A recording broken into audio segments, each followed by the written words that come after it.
Under the Statutory Residence Test, there's a number of different nuances that we're trying to work through these series of clips.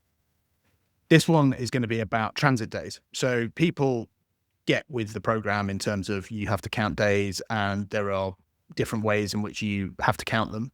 But what happens if you come through the UK and you're looking at your residence position in the UK? Are you in the UK? Are you out of the UK? Laura, tell us how the transit days work. So I suppose the starting point, if you were to arrive in the UK before midnight and leave the UK after midnight, you're physically present as at midnight, and therefore you would have, under normal circumstances, a day count for the Statutory Residence Test. However, HMRC will generally allow a bit of a discount for what we call transit days, which is effectively if you were travelling through the UK. So you were purely going on a journey, you happened to stop over in the UK. It could in principle be that you arrived on a flight at 11 o'clock at night and left on a flight at 6 a.m. or whatever. Yeah, when Heathrow opens yeah. or whatever. You stayed in the airport the whole time. And that hopefully is fairly clear that you are just travelling through. It wouldn't be counted, essentially. Yeah. But in principle, you can have a situation where, if the flights don't go that regularly, you could in principle have it where you come out of the airport, you go and sleep in an airport hotel, you then go back to the airport, and maybe it's a slightly longer period of time. You potentially have to have dinner, things like that can... So I think the way they talk about it is to say, you have to, where you asked, you'd have to be able to demonstrate that the only reason you were in the UK was for this transit. Yeah.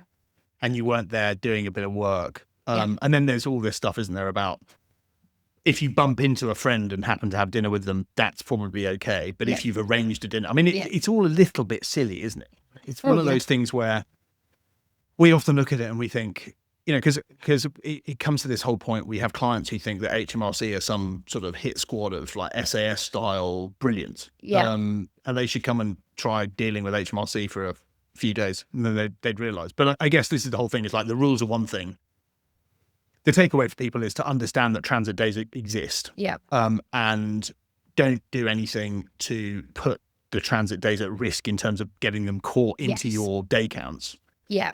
But that generally speaking, we see people say, no, I was transiting, and then the likelihood of HMRC coming back and saying, well, were you really transiting?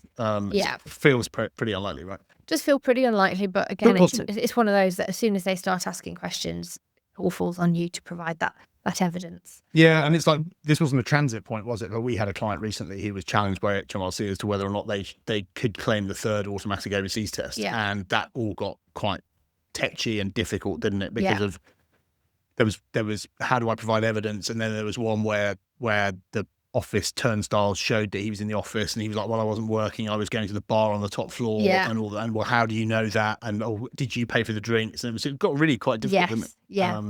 So yeah, I guess the point is transit days are important to consider.